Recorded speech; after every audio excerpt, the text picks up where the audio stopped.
Wahul qauli amma ba'd. Para bapak, para ibu, lan sedherek-sedherek ingkang dirahmati Allah Subhanahu wa taala. Wonten ing enjing menika ngapunten iki kula didhawuhi kaliyan Ustaz Syakir. Ustaz Syakir senior kula muallim madrasah Takmil. Kagem ngisi pengawasan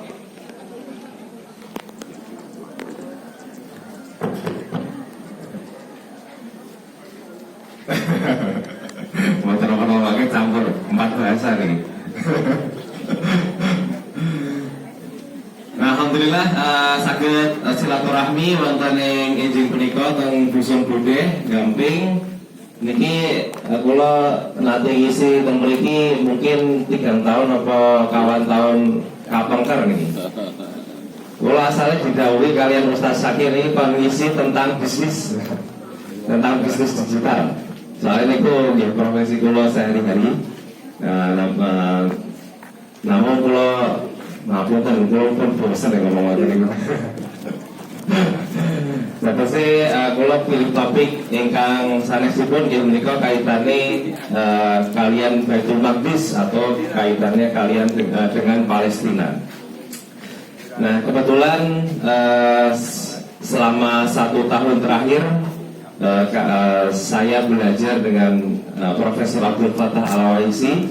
Beliau adalah seorang guru besar hubungan internasional, pakar geopolitik, asalnya dari Palestina, tetapi beliau tinggal di Inggris. Beliau jadi profesor dan mendirikan berbagai macam program master dan program doktoral tentang kaitannya Islamic Jerusalem Study atau studi tentang Baitul Maqdis di berbagai macam universitas di dunia, di Inggris, di Turki, di Malaysia, lalu juga ke beberapa negara Arab, dan alhamdulillah Universitas Muhammadiyah Jakarta juga semester ini mulai buka master magister ilmu politik dengan spesialisasi konsentrasi di ilmu Baitul Maqdis gitu, dengan Profesor Abdul Fattah Al-Waisi. Nah, beliau adalah referensi bagi para aktivis dan bagi para akademisi yang belajar tentang Baitul Maqdis. Profesor Abdul Fattah Al-Waisi yang sebenarnya bukunya itu sudah diterjemahkan dan dicetak oleh Suara Muhammadiyah, namun habis susah, jadi nggak jadi dibawa ke sini. Dan insya Allah nanti akan ada cetakan berikutnya. Nah itu insya Allah nanti bisa dibeli di Jagalaba. Jagalaba itu marketplace besukan dari Serikat Usaha Muhammadiyah. Nanti akan diinformasikan linknya kalau bukunya sudah ready kembali. Jadi bapak-bapak, para ibu, nah pada kesempatan pagi hari ini mungkin saya akan membukanya dengan membahas tentang beberapa megatrend atau tren besar yang sekarang saat ini sedang terjadi di dunia. Karena dengan kita memahami megatrend ini, kita akan mengapresiasi dan juga membangun optimisme tentang masa depan umat Islam, dan kemudian kita juga sebagai pribadi, sebagai individu bisa lebih mantap lagi dalam menjalani sehari-hari. Karena kalau kita hanya melihat apa yang ada di media, ada banyak masalah lah, ada masalah korupsi, ada pagar laut, ada pagar langit, ada apa namanya, macam-macam itu kan, berita-berita itu kadang-kadang membuat kita miris, kadang-kadang membuat kita pusing dan lain sebagainya. Tetapi kita semua sebagai seorang yang beriman itu harus memahami big picture atau gambaran besar yang sedang terjadi di dunia ini, sehingga kita akan bisa berjalan secara lebih yakin, secara lebih percaya diri. Nah, Bapak Ibu sekalian, yang pertama yang akan saya sampaikan adalah bahwa saat ini umat Islam di dunia itu jumlahnya sekitar 2 miliar manusia, 2 miliar orang. Indonesia, Pakistan, India, Bangladesh itu termasuk, Turki itu termasuk negara-negara yang berkontribusi secara jumlah cukup signifikan. Indonesia di urutan pertama. Tapi secara jumlah itu jumlahnya 2 miliar manusia. Nah, pada tahun 2050 berarti sekitar 25 tahun lagi, itu oleh Pew Research, sebuah lembaga riset dunia, itu mengestimasikan bahwa jumlah populasi umat muslim di dunia nanti tidak 2 miliar. Tapi kira-kira berapa nih Bapak Ibu? Coba di lebih banyak atau lebih sedikit? Lebih banyak. Tadi ada Bapak 5 miliar. Berarti makannya apa itu? Nah, nanti tahun 2050 itu diprediksikan umat Islam seluruh dunia ini jumlahnya 2,8 miliar. Menjadikan umat Islam ini menjadi umat yang pertumbuhan populasinya paling tinggi di antara agama-agama lain di dunia. Sehingga pada pertengahan abad 21 ini, secara jumlah umat Islam itu akan menjadi lebih banyak daripada umat Kristiani. Nah, secara kuantitas, secara jumlah. Walaupun sebenarnya kalau kita lihat banyak teman-teman saya yang Kristiani itu merasa bahwa semakin hari gereja semakin sepi. Bahkan di Eropa itu, di Spanyol ya, Doyan Jawa Timur membeli gereja untuk dijadikan masjid. Jadi sebenarnya mayoritas umat Kristiani ini mungkin KTP juga gitu. Nah, kalau kita lihat di masjid-masjid itu malah alhamdulillah semakin hari semakin makmur ya, Bapak Ibu sekalian ya. Alhamdulillah kalau kita lihat di kampung masing-masing itu alhamdulillah masjid tuh semakin hari semakin ramai gitu. Nah, ini sampai Ustaz Sakir bangun musola sendiri gitu. Mungkin masjid sini udah penuh gitu, jadi harus bangun musola gitu. Yang lebih gede. Nah, tapi kita lihat masjid-masjid semakin direnovasi agar lebih besar atau tingkat dan sebagainya, menunjukkan bahwa ya umat Islam tidak hanya tambah banyak secara jumlahnya, tapi yang ke masjid pun insya Allah juga semakin banyak. Nah, ini megatrend yang pertama. Jadi secara kuantitas itu umat Islam di dunia pada pertengahan abad ini insya Allah akan menjadi umat yang paling banyak di antara umat-umat lainnya. Itu yang pertama. Yang kedua, Bapak Ibu sekalian, yang ingin saya sampaikan adalah tentang Indonesia. Nah, Indonesia ini walaupun ya kita banyaklah, kita ada kritikan, maksudnya ada kekurangan di sana sini buat pemerintahnya atau ya pemimpin-pemimpin kita gitu kan maksudnya. Tapi kita harus melihat ini juga secara gambaran besar. Indonesia ini di antara negara-negara yang tergabung di Organisasi Kerjasama Islam atau OKI. Ya, OKI ini anggotanya ada lebih dari 100 negara, yang mana mereka ini anggota-anggotanya adalah penduduk di negara tersebut mayoritas Muslim. Nah, di antara OKI di sana itu ada anggotanya, ada Arab Saudi, ada Turki, ada Pakistan, ada Bangladesh, ada Mesir, macam-macam. Indonesia itu secara ekonomi adalah berada di posisi yang paling atas, paling besar. Ukuran ekonomi Indonesia dibandingkan negara-negara anggota OKI yang lainnya gitu. Di antara lebih dari 100 anggota OKI, the size of the economy, besaran ekonominya atau biasa disebut gross domestic product atau produk domestik bruto (PDB), itu di antara semua negara organisasi kerjasama Islam itu yang paling besar mana, Bu? Indonesia. Nah, bukan Arab Saudi, bukan Turki, bukan Mesir. tapi Indonesia. Bahkan oleh PricewaterhouseCoopers, sebuah perusahaan analis kelas dunia, itu diestimasikan pada tahun 2050 itu Indonesia secara gross domestic product atau ya ukuran ekonomi yang memperhitungkan purchasing power parity atau nilai uang, itu menempatkan Indonesia tahun 2050 itu akan menjadi negara dengan size ekonomi terbesar keempat di dunia. Yang pertama adalah mana kira-kira? Cina, benar sekali.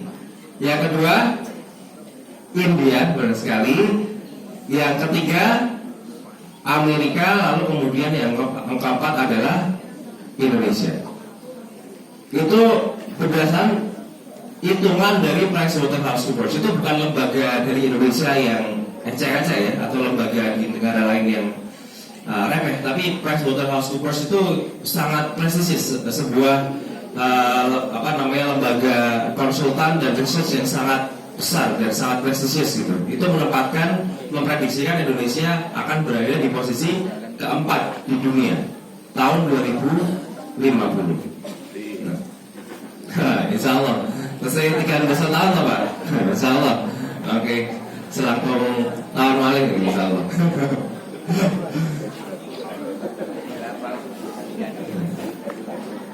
Nah, lalu kalau kita berbicara di ASEAN ya, di Asia Tenggara, itu ada Indonesia, ada Malaysia, ada Thailand, ada mana lagi? Vietnam, Singapura, Brunei, Filipina. Itu Indonesia juga merupakan negara dengan ekonomi terbesar di ASEAN ya.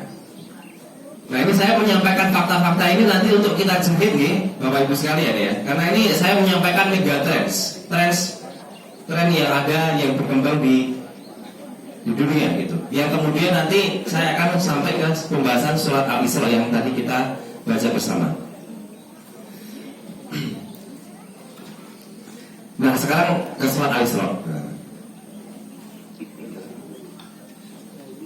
A'udzu billahi minasyaitonir rajim. Bismillahirrahmanirrahim. Subhanalladzi asra bi 'abdihi lailan minal masjidil haram ila al-masjidil aqsa alladzi barakna haulahu linuriyahu min ayatina innahu huwas samiul basir. Nah, di sini ada kata yang menarik. Wah, mau Pak yang ngasih. Sampun gede nih ampun ilmunya. Wah, benar sekali itu. Barakna haulahu. Jadi Masjidil Aqsa ini berada di kawasan yang disebut Baitul Maqdis. Nah, Syekh Abdul Fattah Al-Awaisi ini mempopulerkan kembali penggunaan istilah Baitul Maqdis karena itulah yang dipakai oleh Rasulullah SAW untuk menyebut kawasan itu. Jadi bahkan itu kawasannya tidak dikenal sebagai kawasan Palestina. Nah, itu disebut, kalau dulu Rasulullah menyebutnya Baitul Maqdis, mayoritas beliau menyebutkannya Baitul Maqdis, kadang-kadang disebut sebagai Ailia, atau juga disebut masuk kawasan tadi Syam. Tapi istilah Palestina ini istilah yang baru gitu.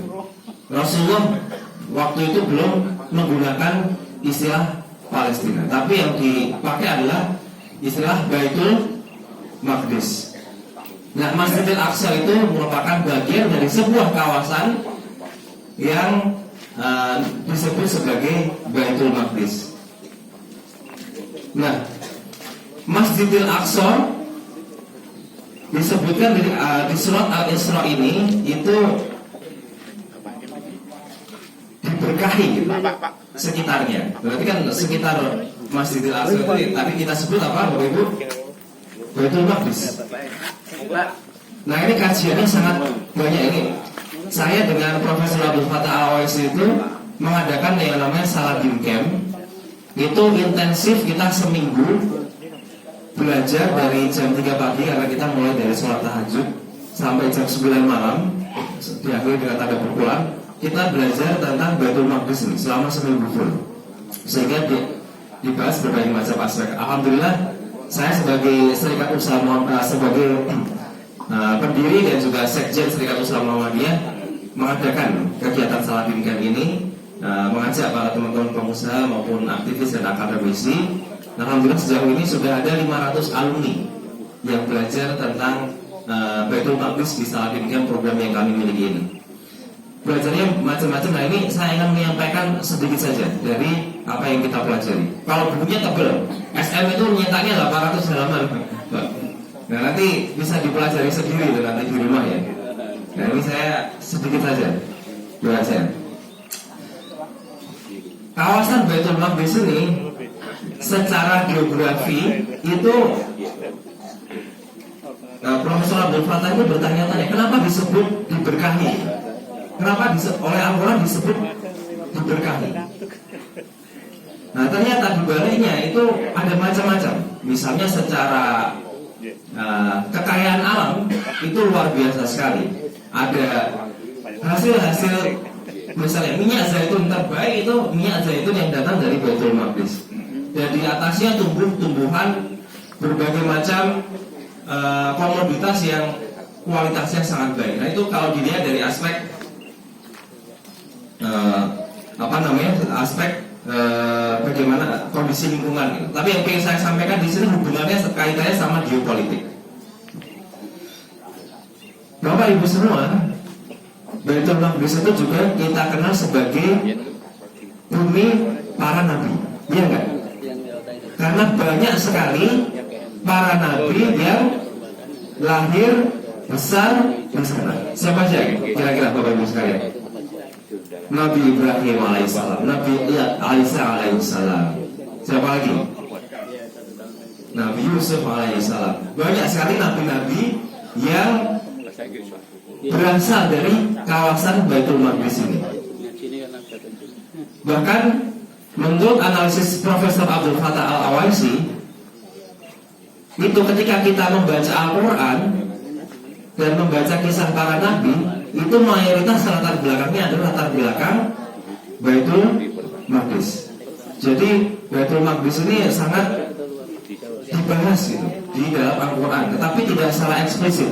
Ketika membahas kisah Ibrahim alaihissalam, Isa alaihissalam, Yusuf alaihissalam, terus kemudian Musa alaihissalam dan lain sebagainya, itu berbicara tentang latar belakang tempatnya itu Baitul Maqdis. Sehingga karena biasanya ketika ditanya ayat mana atau surat mana yang bahas Baitul Maqdis, biasanya hanya menyebut Al-Isra. Padahal di Al-Quran itu bertebaran ayat-ayat tentang Baitul Maqdis. Nah, itu kan membuat berpikir, kenapa para nabi ini diturunkannya di kawasan Baitul Maqdis itu mayoritas? Kenapa tidak di Bogor gitu misalnya?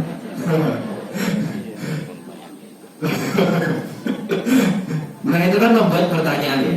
Kenapa tidak di tempat lain? Kenapa mayoritas nabi-nabi itu diturunkan oleh Allah, diutus oleh Allah itu di Baitul Maqdis? Nah, ternyata kalau kita belajar sejarah tentang peradaban masa lalu, peradaban yang memimpin dunia, itu pasti mereka menguasai sebuah kawasan Baitul Maqdis ini.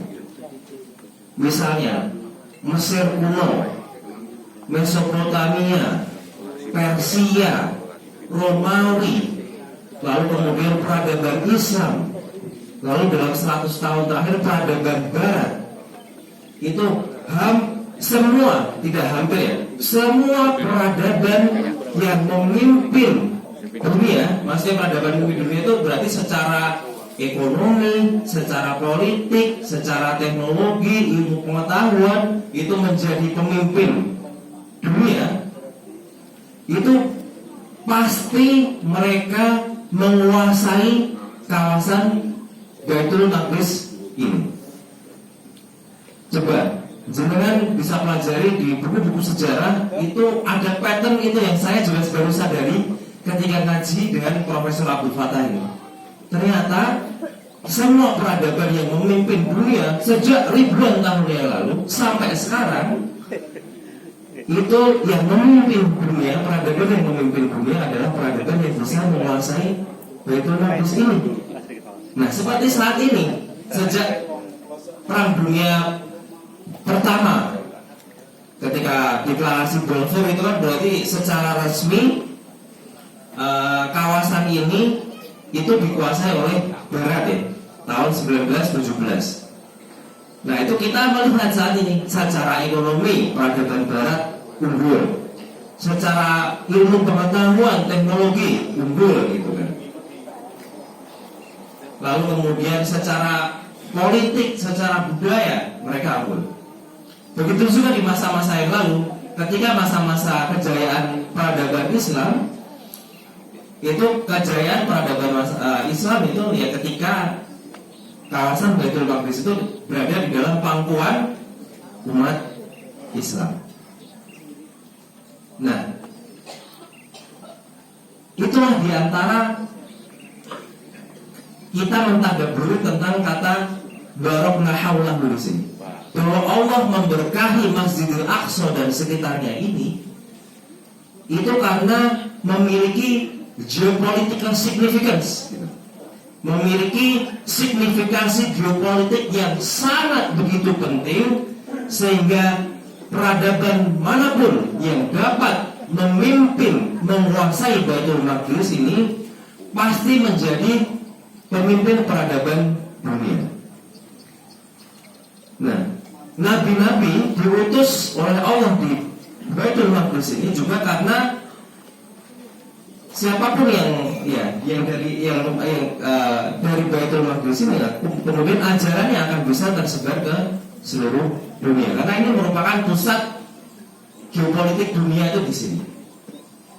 Dan inilah yang oleh sebagian besar umat Islam, baik itu masyarakat umum, politisi, kemudian akademisi, yang melupakan ini, sehingga tidak memperjuangkan kemerdekaan Palestina secara penuh gitu, untuk kemudian kembali ke dalam pangkuan umat Islam. Tetapi kalau saudara-saudara kita dari Barat ya, itu sangat memahami ini, sehingga nggak pengen lepas ini kawasan Baitul Maqdis, jangan sampai lepas, kembali lagi ke pangkuan umat Islam, kembali lagi merdeka, karena itu akan membuat peradaban Barat akan turun. Mereka menyadari itu, memahami itu, sehingga at all cost, dengan berbagai macam cara yang tidak masuk akal dan berbiaya banyak, gimana caranya mereka mempertahankan agar Israel itu tetap bisa menjajah Palestina. Karena Zionis itu adalah representasi kolonialisme Barat terhadap area ini. At all cost mereka mempertahankan ini dengan berbagai macam cara yang bahkan tidak rasional. Ibaratnya di dalam media itu kan kita sangat bisa melihat ya bagaimana kemunafikan pemimpin-pemimpin Barat gitu, terutama Amerika. Iya, Donald Trump, semua siapapun pemimpin dari Amerika.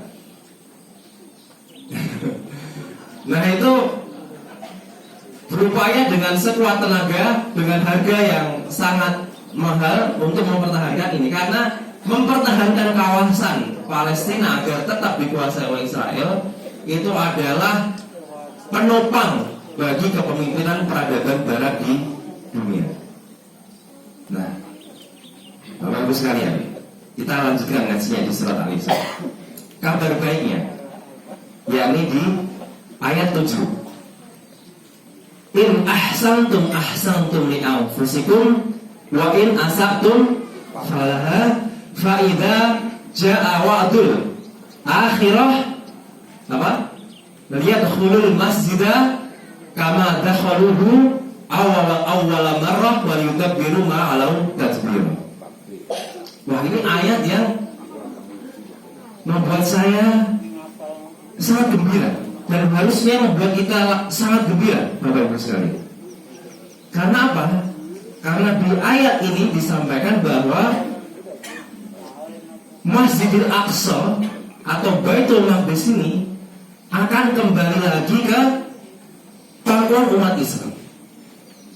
Jadi kalau saat ini sedang terjajah, itu bukan selamanya akan terjajah.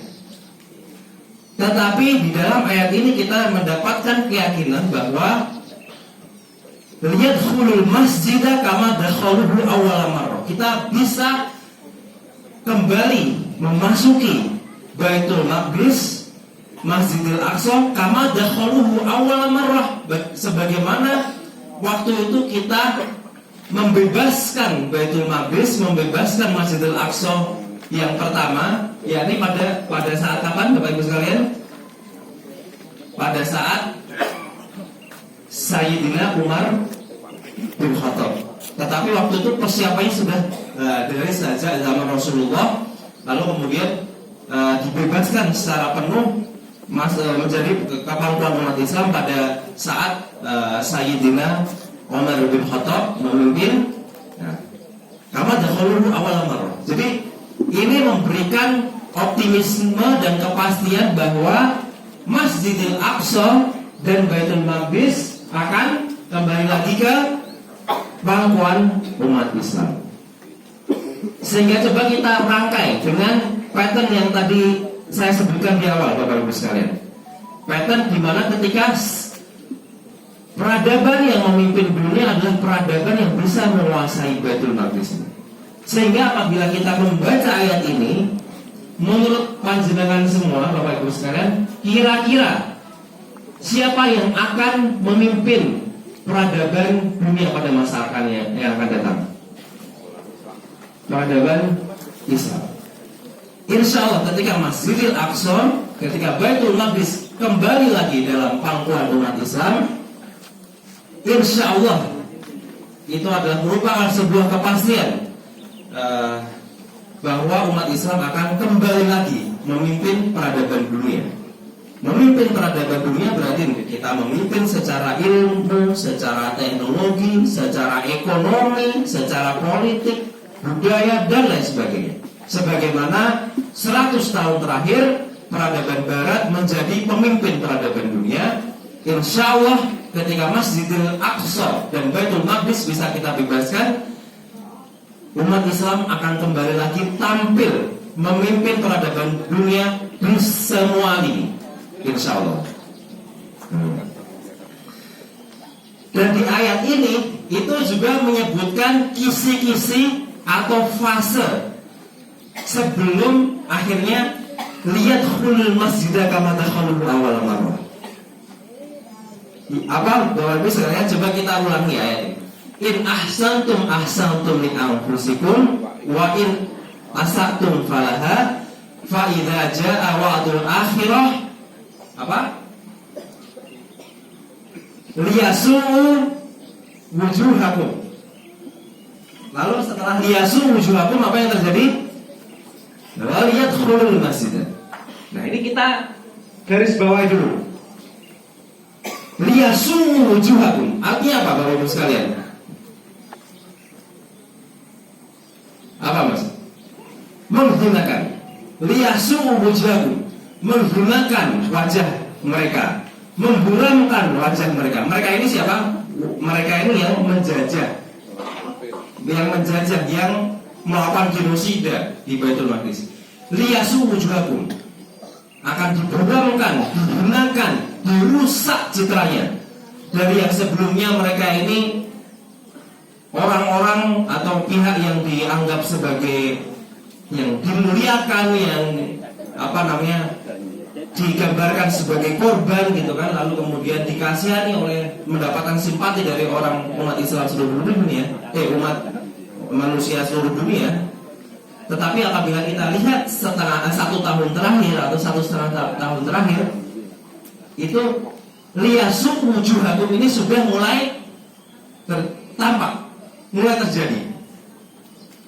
Dulu Israel, Zionis itu kan mendapatkan simpati dunia ya, orang-orang Barat terutama. itu sangat mendukung gerakan Zionis, gerakan Israel. Tapi kalau kita melihat 1,5 tahun terakhir, itu sudah mulai berbalik. Masyarakat Barat, kita lihat ya di media massa, demonstrasi itu banyak sekali dilakukan di negara-negara Barat, termasuk di Amerika. Dan banyak pemimpin Eropa itu juga sudah menyuarakan anti terhadap penjajahan di Palestina, di Baitul Maqdis. Artinya liyasu wujuhakum ini sudah mulai terjadi, bahwa Allah memburamkan, menghilangkan, merusak reputasi Zionis atau penjajah, dan ini akan terjadi terus menerus, akan semakin hari akan semakin besar. Ya, kita melihat dari lembaga dunia lah, United Nations sudah menyalahkan perkara ini. International Criminal Court, International Criminal of Justice, ICC dan ICJ sudah menjatuhkan vonis kepada pemimpin Israel bahwa mereka harus ditangkap. Itu padahal institusi-institusi yang dibuat oleh Barat itu sudah ibaratnya banyak yang kontra gitu terhadap gerakan penjajahan Zionis ini, sehingga proses liyasu wujuhakum ini mulai terjadi, Bapak Ibu sekalian. Wallahu alam, ini akan terjadi berapa lama? Apakah 3 tahun, 5 tahun, 10 tahun, 15 tahun? Wallahu alam. Tetapi itu adalah proses yang saat ini sudah dimulai, dan nantinya akan mengantarkan kita kepada apa, Bapak Ibu sekalian? Waliyadkhulul masjidah kama dakhulul awal marrah. Akan kita bisa masuk Baitul Maqdis, artinya memerdekakan Baitul Maqdis. Nah, lalu tadi saya menyebutkan tentang Indonesia. Kenapa saya menyebutkan tentang Indonesia? Kira-kira kenapa, Bapak Ibu sekalian? Mayoritas Islam. Ada lagi?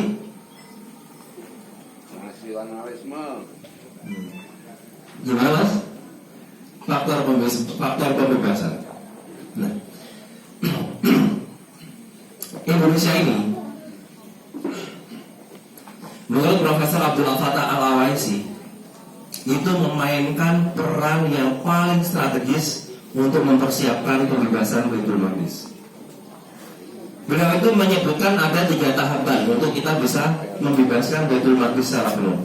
Yang pertama adalah al-i'adat al-ma'rifi, yang kedua adalah al-i'adat as-siyasi, yang ketiga adalah al-i'adat al-askari. Jadi yang pertama adalah persiapan ilmu, yang kedua adalah persiapan politik, lalu kemudian yang ketiga adalah persiapan militer. Nah, beliau menyampaikan di antara 3 hal ini yang paling pertama dan yang paling utama adalah al-i'adat al-ma'rifi, mempersiapkan ilmu, mengilmui tentang Baitul Maqdis. Kenapa Baitul Maqdis itu sangat signifikan bagi umat Islam? Kenapa Baitul Maqdis signifikan bagi peradaban dunia?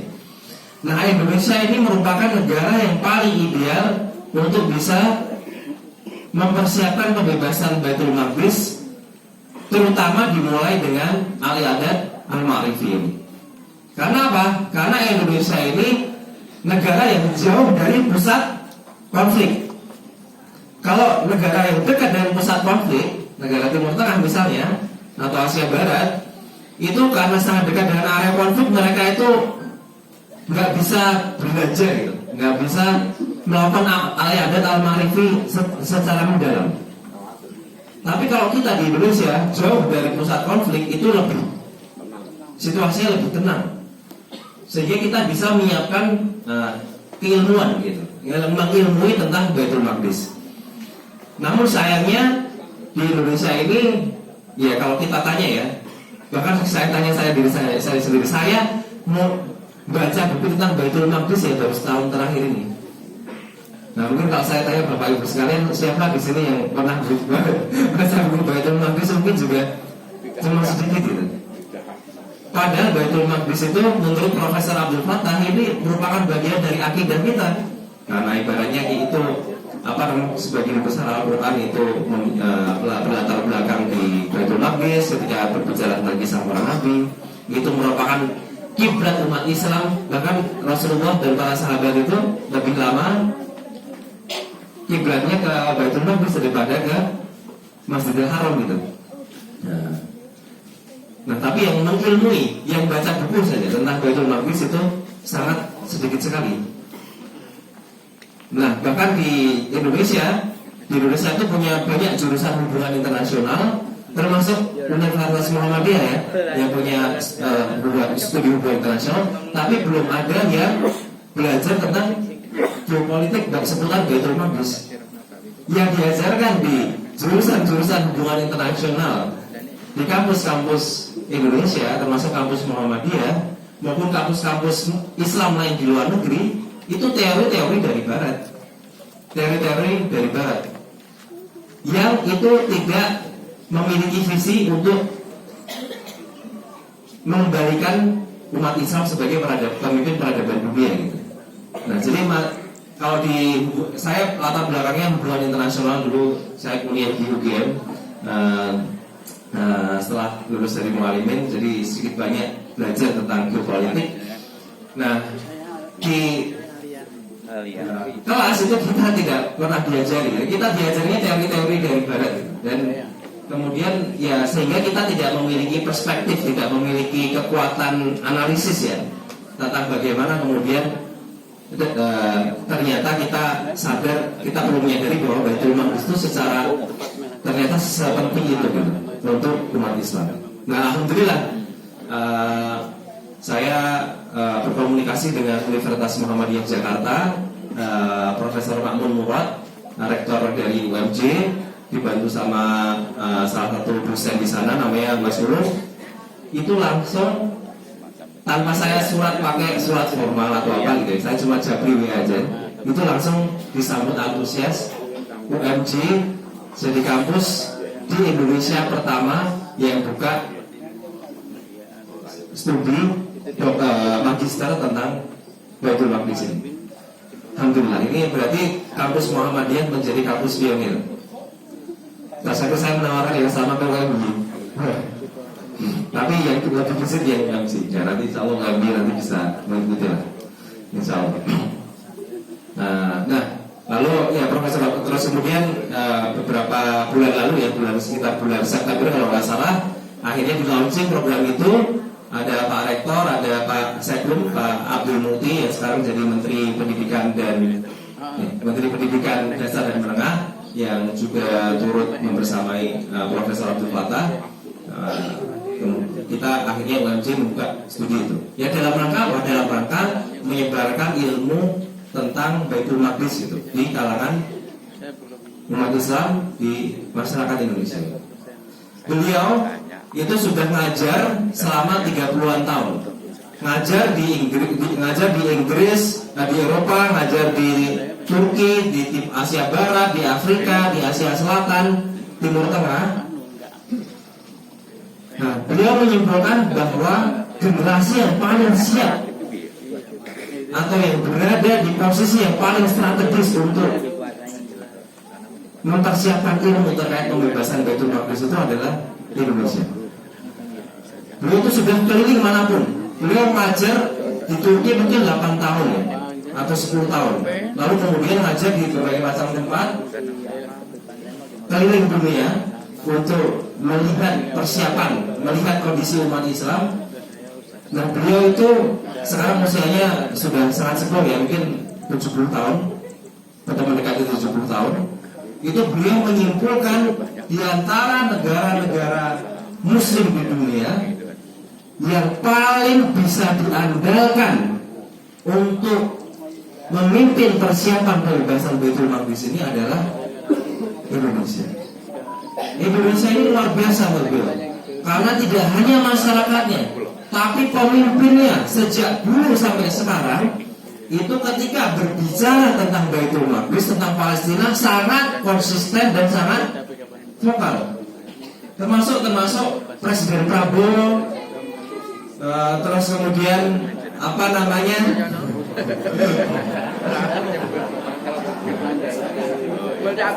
di era Pak Jokowi ini Bu Retno luar biasa ya. Bu Retno ini luar biasa sekali.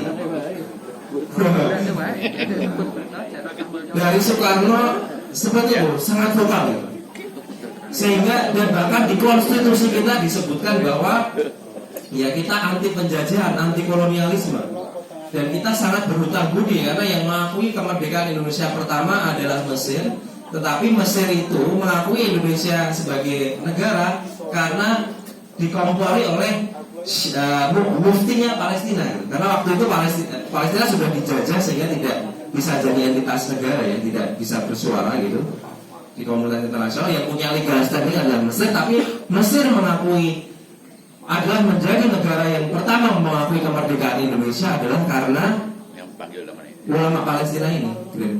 Jadi kita punya berhutang budi dan kita luar biasa. Indonesia memiliki sejarah panjang baik dari masyarakatnya maupun dari pemerintahnya mendukung all out tentang Palestina. Bahkan kalau kita lihat bantuan kemanusiaan yang paling besar yang datang ke Baitul Maqdis ini Palestina ya dari Indonesia. Di sana sampai ada rumah sakit, macam-macam lah, luar biasa sekali yang dari Indonesia ini.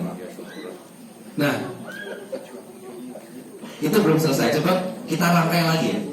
Tadi saya sudah menyampaikan bahwa insya Allah Baitul Maqdis akan kembali ke pangkuan umat Islam. Insya Allah Indonesia akan menjadi pemimpin dunia Islam, menjadi pionir atau yang memainkan peran paling strategis dalam rangka pembebasan Baitul Maqdis itu. Nah, lalu kira-kira apa selanjutnya Pak Ibu sekalian? Berarti Indonesia ini, terutama generasi muda Indonesia ini, itu mulai sekarang harus mempersiapkan diri untuk menjadi pemimpin-pemimpin dunia di bidang masing-masing. Kalau yang bergerak di bidang akademik, siapkan diri jenengan untuk bisa menjadi profesor kelas dunia. Yang profesinya sebagai pengusaha, insya Allah ketika peradaban Islam menjadi pemimpin peradaban dunia, kita akan melihat perusahaan-perusahaan terbesar di dunia, lalu kemudian orang-orang terkaya di dunia adalah perusahaan-perusahaan Muslim, orang-orang Muslim. Dan itu insya Allah bisa jadi banyak dari Indonesia. Makanya teman-teman yang menggeluti usaha, yang menggeluti akademik, yang menggeluti apapun itu, siapkan diri sebaik mungkin sejak sekarang. Karena insya Allah ini tinggal menunggu waktu saja sebenarnya. Karena sudah pasti, bahwa Baitul Maqdis akan kembali ke pangkuan umat Islam, dan merupakan kepastian juga apabila umat Islam menguasai kawasan Baitul Maqdis, peradaban Islam akan memimpin dunia. Dan Indonesia adalah pilar penopang paling penting untuk mempersiapkan pembebasan Baitul Maqdis. Sehingga kita hanya berbicara masalah waktu saja. Apakah 20 tahun lagi, apakah 30 tahun lagi, wallahu a'lam. Tapi insya Allah Pak, insya Allah nanti sampai 100 tahun. Ya, siapa panjenengan insya Allah. Insya Allah kita bersama-sama berdoa kita bisa menyaksikan kemerdekaan Baitul Maqdis, dan kita bisa sholat di Baitul Maqdis wa huwa hurrun aziz, dalam keadaan merdeka dan mulia. Insya Allah kita berdoa. Dan kenapa Syekh itu selalu menyampaikan bahwa Indonesia itu sangat penting? Karena dalam sejarahnya itu Palestina atau Baitul Maqdis tidak pernah dibebaskan oleh orang Palestina itu sendiri. Palestina tidak pernah dimerdekakan oleh orang Palestina sendiri. Pada masa Umar bin Khattab ketika membebaskan Baitul Maqdis, Umar bin Khattab itu kan dan pasukannya dari mana? Dari Hijaz, dari kawasan Arab gitu kan, dan juga dari Yaman. Itu kan mereka bukan warga Palestina, bukan warga Baitul Maqdis. Mereka datang dari selatan. Lalu kemudian ketika Baitul Maqdis secara singkat dikuasai oleh pasukan Salib, lalu dibebaskan kembali oleh Salahuddin Al-Ayyubi dan tentaranya itu dari mana mereka? Salahuddin Al-Ayyubi dan para pasukannya dari mana? Ada yang dari Turki, ada yang dari Mesir, ada Persia. Salahuddin Al-Ayyubi itu adalah seorang Kurdi. Kurdi itu sekarang ada banyak di Irak, ada di Turki. Tapi pasukannya itu banyak dari Kurdi, banyak dari Turki, dan juga banyak dari Afrika Utara. Tapi bukan dari Baitul Maqdis. Jadi sejarah itu membuktikan bahwa Baitul Maqdis itu tidak pernah dimerdekakan oleh warganya sendiri. Butuh kekuatan dari luar yang bisa membebaskan Baitul Maqdis ini. Dan Indonesia ini digadang-gadang untuk bisa memimpin pembebasan Baitul Maqdis tadi. Karena kita secara jumlah umat Islam lebih banyak, paling banyak di dunia. Secara ekonomi kita paling besar di antara negara-negara Islam di seluruh dunia. Dan kalau kita lihat sendiri masjid-masjid di Indonesia, walaupun mungkin masih banyak yang belum optimal, tapi cenderung lebih ramai jamaahnya dibandingkan dengan masjid-masjid di negara-negara Muslim yang lain sebagainya.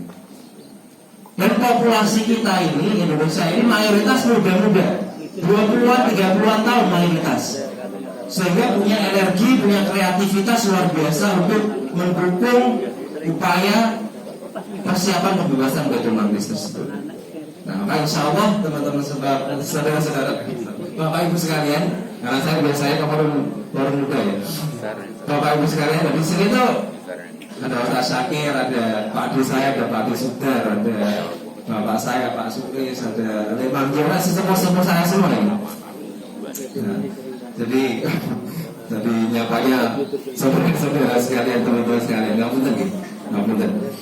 Nah, Bapak Ibu sekalian, makanya kita harus yakin, walaupun ya sehari-hari kita ada media-media, ada berita-berita negatif, ya nggak apa-apa lah, itu biasa. Tapi insya Allah masa depan umat Islam itu akan gemilang, masa depan Indonesia itu akan gemilang, dan masa depan generasi muda Indonesia ini insya Allah akan gemilang. Kita semua berdoa bahwa kita bisa bisa menyaksikan secara langsung Baitul Maqdis merdeka secara penuh, peradaban Islam kembali memimpin dunia, dan Indonesia, generasi kita bisa menjadi aktor-aktor yang strategis yang bisa mendorong itu untuk bisa terjadi. Nah, mungkin pengantarnya itu aja Pak Syakir dan Bapak Ibu sekalian. Mungkin kalau ada yang mau ada pendalaman, walaupun ilmu saya masih sedikit ya, mungkin kita bisa tanya jawab dengan waktu yang mungkin tersisa. Kalau ada. Oke, selanjutnya kita akan masuk ke dalam sesi tanya jawab. Bagi yang ingin bertanya bisa mengajukan tangan terlebih dahulu. Masya Allah sekali ya, banyak sekali yang mau bertanya. Saya sampai bingung untuk memilihnya. Monggo. Jadi nanti dari yang paling dekat terlebih dahulu ya Pak, satu-satu. Bisa angkat tangan terlebih dahulu. 1, 2, 3, 4, 5, 6, 7, 8. Oh, banyaknya Masya Allah. Ya, kita mulai dari Bapak terlebih dahulu, Ibu. Monggo. Iya.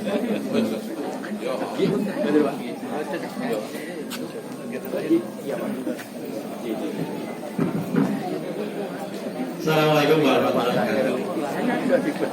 Terima kasih waktunya. Tadi saya menyampaikan bahwa Indonesia bagaimana terkait dengan surat Al-Qur'an 11. Allah tidak akan mengubah sesuatu bangsa kecuali dari Bekasi. Tadi kok pertanyaan Indonesia, kok bukan karena Palestina sendiri. Tapi yang kedua terkait dengan hadis tolong kalau bisi. Kenapa kok tidak ke Baitul Maqdis belajarnya? Nabi kok ke? Kok udah mulai? Bapak.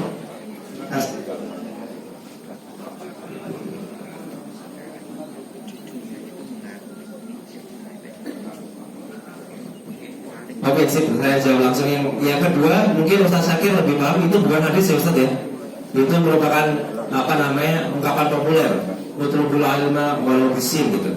Tetapi ketika kita berbicara Cina, itu sebenarnya Cina itu nggak punya sejarah mereka itu punya ambisi untuk memimpin peradaban dunia. Mereka menjadi great powers itu benar, menjadi kekuatan besar itu benar. Tapi dalam sejarahnya selama ribuan tahun itu mereka nggak pernah punya ambisi dan nggak pernah jadi pemimpin peradaban dunia. Ya makanya dulu ketika zaman Majapahit zaman itu kan Laksama Cengho datang ke sini kan bukan untuk menguasai ya, tapi ya untuk berdagang, untuk menjalin kekuatan diplomatis. Jadi Cina ini walaupun great powers, tapi mereka dalam sejarah nggak pernah menjadi ya.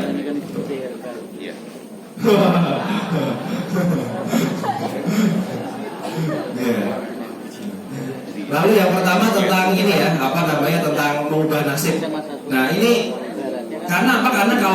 Karena Baitul Maqdis itu bukan milik orang Palestina loh Bapak Ibu sekalian. Baitul Maqdis itu adalah milik umat Islam. Jadi yang harus membebaskan itu bukan orang Palestina, tapi umat Islam secara keseluruhan harus merapatkan barisan, bersatu padu membebaskan Baitul Maqdis karena Baitul Maqdis milik umat Islam. Maka Pak Umar.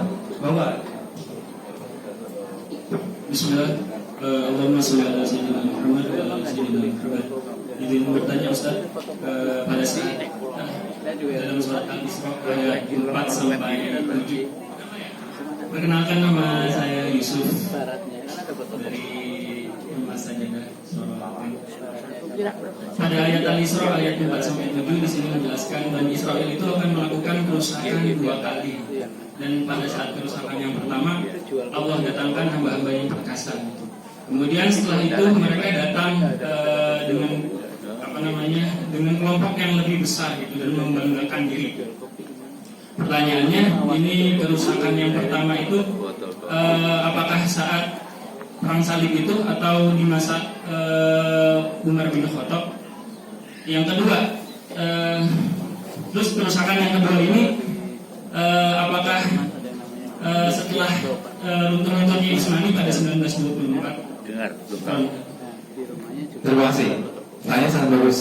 Nah, kalau menurut Profesor Abdul Fattah itu belum lalu, tapi beliau menafsirkan bahwa kerusakan pertama itu jauh sebelum zaman Nabi ya. Waktu itu tahun beberapa ratus tahun sebelum Masehi itu kan kaum Jabari itu kan diartikan sebagai orang-orang yang perkasa. Karena kalau kita lihat orang-orang Yahudi Israel itu kan secara fisik itu kecil-kecil ya, mereka itu pendek-pendek gitu. Dan itu itu terjadi jauh sebelum masa kenabian. Lalu kemudian dibebaskan yang pertama disiapkan oleh Nabi, dibebaskan secara penuh saat Umar bin Khattab. Lalu kemudian dijajah kembali, dikuasai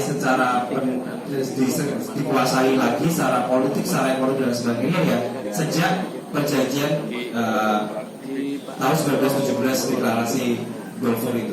Sehingga posisi Baitul Maqdis sekarang itu sama halnya saat Rasulullah dulu hidup. Baitul Maqdis dalam keadaan belum dalam tangan umat Islam, dan saat ini pun demikian Baitul Maqdis juga dalam keadaan terjajah, belum ke tangan umat Islam, dan insya Allah akan kembali ke tangan umat Islam.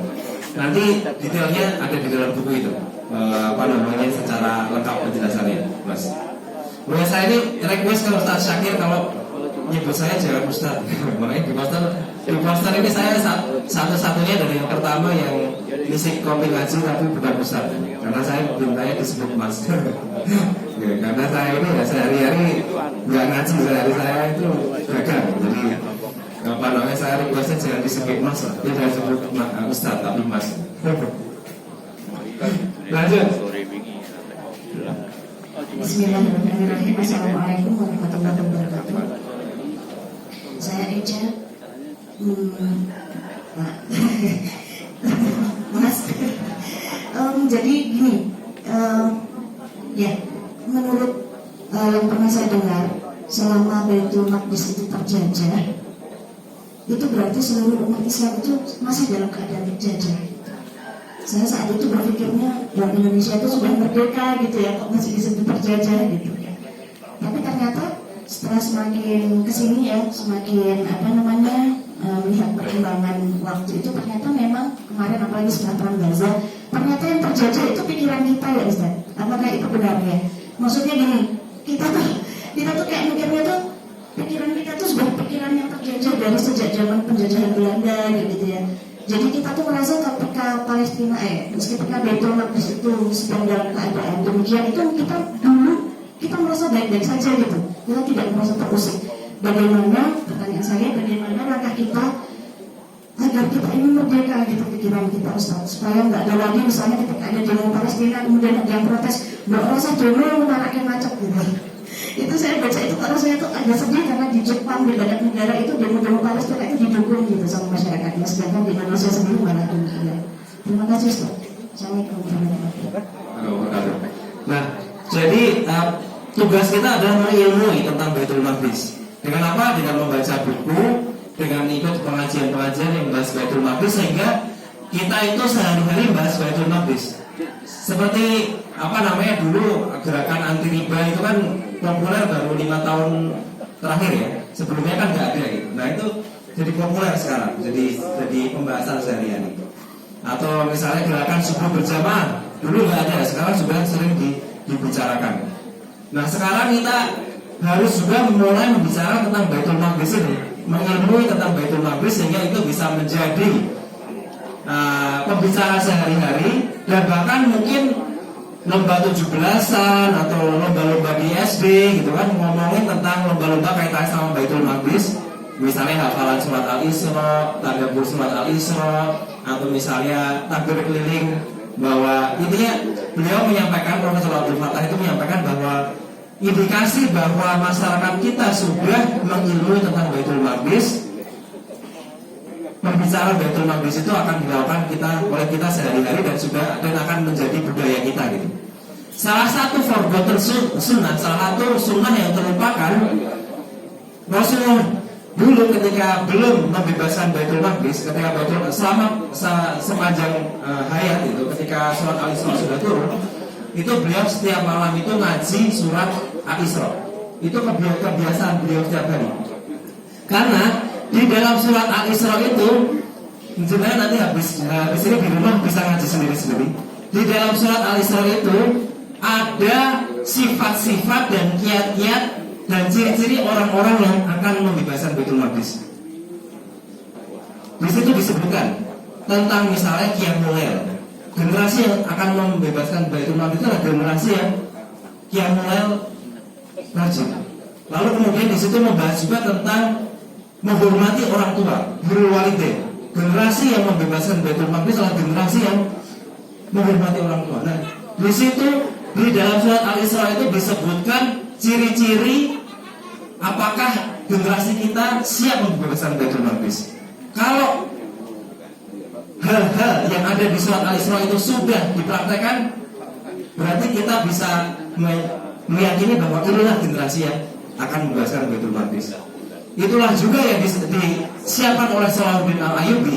Beliau itu ketika memeriksa pasukan bukan di siang harinya ini aja, tapi juga malam-malam, tengah malam, beliau keliling tenda apakah pasukannya ini pada sholat Qiyamul Lail atau tidak. Nah, beliau itu sampai segitu karena itulah yang disebut di dalam surat Al-Isra, dan itulah yang harus kita lakukan oleh generasi kita yang muda ini. Kita harus lakukan, karena dengan demikianlah insya Allah generasi kita bisa menjadi generasi pembebas Baitul Maqdis. Mungkin terakhir ya, sekali pertanyaan terakhir. Dia monggo.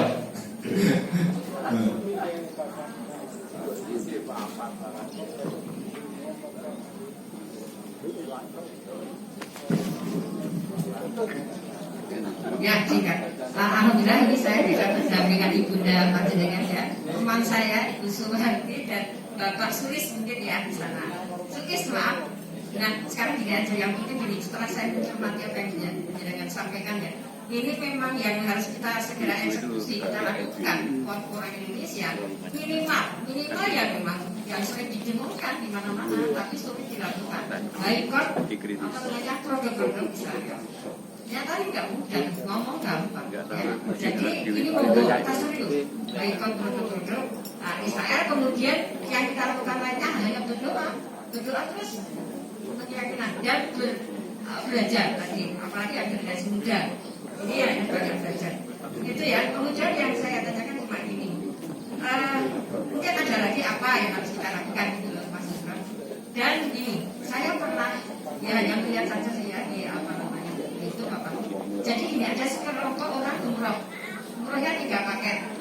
Ya, kemudian sambil masih di Aqsa sholat, ternyata di sana ada orang Palestina itu mengajak orang itu turun ke bawah, kemudian mengajak apa namanya dilihatkan batu yang untuk panjatan seperti itu. Jadi inilah yang menjadi kuat sekali Israel ini menguasai. Ya, matasan Bu. Yang pertama yang tadi mengilmui ya. Dan ada satu hal lagi yang disampaikan oleh Profesor Abdul Fattah, itu beliau menyarankan ketika Baitul Maqdis atau Palestina saat ini belum merdeka, sebaiknya kita jangan mengunjungi, jangan walaupun wisata religi. Karena apa? Karena alasan keamanan. Jadi kita kan nanti akan melalui border ya, melalui perbatasan. Di sana kita akan di screen gitu kan, wajah kita, terus kemudian tubuh kita dan lain sebagainya. Dan itu nanti ketika pulang kita masih bisa dilacak. Jadi itu alasan keamanan. Padahal niatnya baik ya, niatnya baik ke sana, ingin mengunjungi ke Masjidil Aqsa gitu. Alasan keamanan dan juga alasan ekonomi. Karena ketika ke sana dan bayar itu bayarnya masuknya duitnya ke Israel. Ya, jadi masuknya bukan Palestina. Itu kan uangnya masuk ke Israel. Jadi ketika umat Islam ke sana itu malah minta duit ke Israel. Jadi disampaikan Profesor Abdul Fattah itu mewanti-wanti, apalagi teman-teman yang mau yang aktivis dan sebagainya, jangan ke sana karena nanti malah bisa teridentifikasi dan nanti malah untuk alasan keamanan bisa macam-macam. Termasuk beberapa benda lalu kan ada yang di Malaysia ditangkap. Jadi harus hati-hati. Jadi mungkin kalau di sini ada pengusaha travel haji dan umrah gitu, jangan disediakan paket ke Baitul Maqdis gitu. Ya ke Turki boleh, ke Mesir boleh dan sebagainya, tapi jangan ke Baitul Maqdis gitu, karena itu untuk alasan keamanan dan bisa. Nah itu saja Bapak Ibu sekalian ya, dari saya akhiri. Bismillah, semoga kita bisa bisa mempelajari Baitul Maqdis secara baik dan kita bisa menyaksikan Baitul Maqdis dalam keadaan merdeka, insyaallah. Nasrullahi wa fathun qarib, billahi taufiq wal hidayah. Wassalamualaikum warahmatullahi wabarakatuh. Waalaikumsalam. Saya ada bingkisan juga Ustaz. Nanti Ustaz Syakir silahkan yang bisa membagikan. Ya, ada 4 pertanyaan, silahkan bagikan langsung aja Ustaz. Ya. Pasangan Pak. Baik, terima kasih Bapak Ibu semua. Alhamdulillah, sebagaimana yang kita lakukan, seluruh infak Bapak Ibu di Kuping Ngaji hari ini kita sumbangkan semuanya untuk bantuan kemanusiaan rakyat Palestina dalam rangka pembebasan Palestina. Ya, semoga Allah memberikan balasan berlipat untuk kita semua. Amin. Yang langsung aja, boleh? Ya. Kemudian infak yang keliling itu terkumpul 7 juta berapa Ustaz? 7.362.500. Alhamdulillah. Ya, semoga Allah catat sebagai bantuan kemanusiaan, nanti kita petik di akhirat insyaallah. Amin. Ini kita serahkan kepada Lazismu UMY supaya bisa langsung nanti dikirim untuk dengan NDMC ya. Ya. Baik. Kemudian yang mau menyumbang lagi silahkan boleh. Tapi karena kita punya tabungan 38 sekian 3.860, kelebihannya pada hari ini kita juga serahkan kepada Lazismu UMY untuk bantuan kemanusiaan Palestina. Atur dulu. Ini kita serahkan ya. Saya serahkan. minta doanya untuk saudara kita Pak Nur, adiknya Pak Adit, ya tadi sebelum subuh masuk rumah sakit. Alhamdulillah saya benas istighfar tasyad bila sifat Allah ghair saqama amin.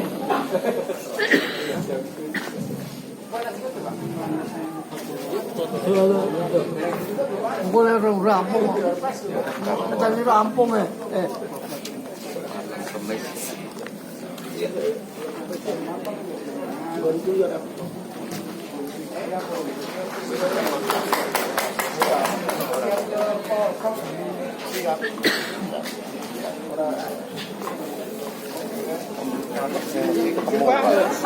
Mengucapkan jazakumullah khairan katsiran kepada Bapak Ibu sekalian yang telah menginfakkan hartanya di dalam Allah Subhanahu wa taala. Semoga apa yang diinfakkan menjadi amal jariah kita di akhirat kelak dan menjadi hisab kita dan mempertanggungjawabkan harta kita di hadapan Allah Subhanahu wa taala. Bapak Ibu sekalian yang dirahmati oleh Allah Subhanahu wa taala, selesai sudah kajian kita pada pagi hari ini. Saya sebagai Master of Ceremony pamit undur diri. Mari kita tutup kajian pada pagi hari ini dengan sama-sama melafazkan alhamdulillah dan juga doa kafaratul majlis. Alhamdulillahirabbil alamin. Subhanakallahumma wa bihamdika asyhadu an la ilaha illa anta astaghfiruka wa atubu ilaik. Billahi fi sabilil haq wastabiqul khairat. Assalamualaikum warahmatullahi wabarakatuh. ketinggalan HP. Oh dia, penting. Oh iya. Ini Ustaz, yang dari kopi ngaji ya, Pak, yang dari kotak. Kita coba kombinasi. Kan untuk hari Jumat untuk manis. Oh gitu. Ya, Saya tadi iya, kan. Jawab. Ini ada berapa? 1, 2, 3, 4. Tempat ada berapa? Oh gitu. Sana di sini Ustaz, apa sih? Jangan terima dulu ya. Netak. Oh gitu. Ini totalnya? Hah? Totalnya? Oh di sana. Ya, tapi profit ya, mendingan jenengan arah ke sini. Oh gitu. Ah, Atau nanti habis beres-beres saja. boleh, boleh. Ya. Kenapa ya? Saya bawa dulu atau biar mandiri kan? Bawa dulu.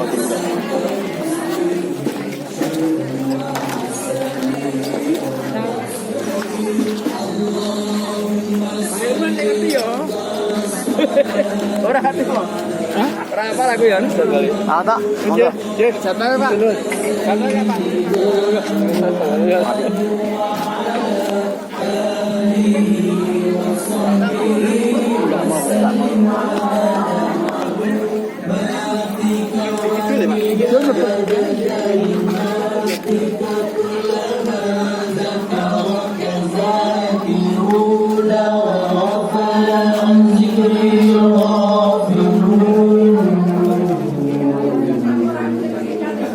Ini bos, tak ngomong ke HP bos.